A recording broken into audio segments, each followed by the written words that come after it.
brought to you by Silver Pumps. Top quality और consistent performance के लिए सिर्फ सिल्वर पंप्स नाम याद रखना। नमस्कार, आप देख रहे हैं यूपी तक और मैं हूं आपके साथ सरिता तिवारी। सीतापुर जेल में बंद समाजवादी पार्टी के वरिष्ठ नेता आजम खान की मुश्किलें कम होने की बजाय बढ़ती ही जा रही है। अब आजम खान पर क्या मुश्किल आन पड़ी है, आपको हम बताते हैं। दरअसल 18 साल पुराने एक जमीन कब्जे वाले मामले में एसपी रामपुर ने एसआईटी का गठन कर दिया है। अब 18 साल पहले का ये मामला क्या कुछ था, वो भी जरा समझिए। मामला है साल 2004 का, जब मुद्दई अफसर खान की फैक्ट्री को बुलडोजर के द्वारा तोड़ दिया गया था। आरोप है कि आजम खान ने यूनिवर्सिटी के लिए 5 लाख रुपए चंदे की मांग की थी और चंदा ना दिए जाने से नाराज आजम खान ने अफसर खान की फैक्ट्री बुलडोजर से गिरवा दी थी और जमीन पर जबरन कब्जा कर लिया था।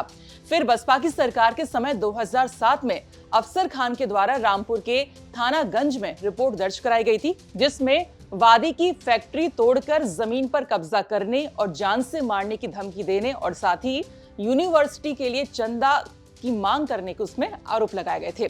अब इस मामले के दर्ज होने के बाद जब 2007 में सपा की सरकार थी तो इस मामले में पुलिस ने एक फाइनल रिपोर्ट लगाकर इसको बंद कर दिया था। फिर इसके बाद से ही लगातार अफसर खान इस मामले की पैरवी करने का प्रयास करते रहे और उनकी मौत के बाद उनके बेटे जुल्फिकार ने रामपुर के एमपी एमएलए कोर्ट में इस मामले की फिर से जांच करवाने की अब गुहार लगाई है, जिस पर आदेश देते हुए विशेष जज एमपी एमएलए कोर्ट शोभित बंसल ने आजम खान के खिलाफ इस मामले में जांच करने के लिए पुलिस को आदेश दिए गए थे।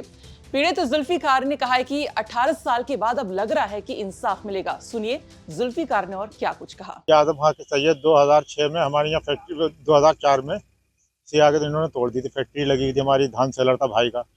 पापा ने एफआईआर करा, इसको पापा ने इसको रोका। इन्होंने 5 लाख रुपए मांगे तो 5 लाख रुपए इन्होंने हमें बंद करा दिया था।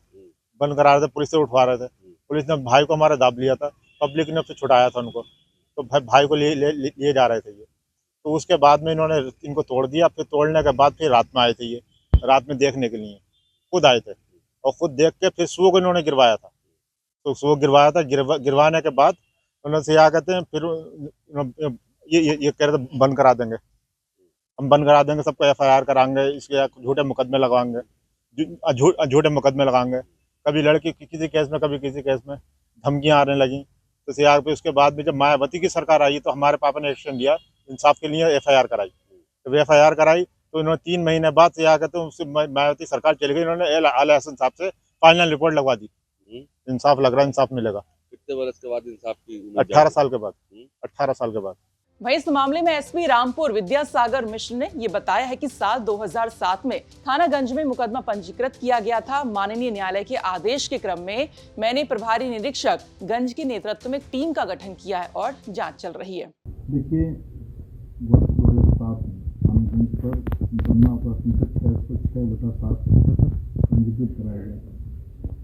उसकी विवेचना तत्कालीन निदेशक के द्वारा करने के पश्चात अंतिम रिपोर्ट प्रस्तुत की गई थी। वादी के द्वारा दिए गए प्रोटेस्ट प्रार्थना पत्र के आधार पर माननीय न्यायालय द्वारा समुचित रूप से विचारण करते हुए अंतिम रिपोर्ट को निरस्त करते हुए अग्रिम विवेचना कराए जाने के आदेश पारित किए गए।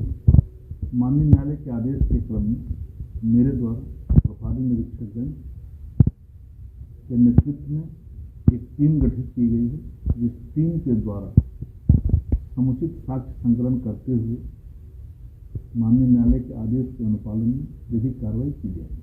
अब देखना होगा कि इस मामले में जांच में क्या कुछ सामने आता है। ये थी रामपुर से हमारे सहयोगी आमिर खान की रिपोर्ट। बाकी खबरों के लिए आप देखते रहिए यूपी तक। नमस्कार।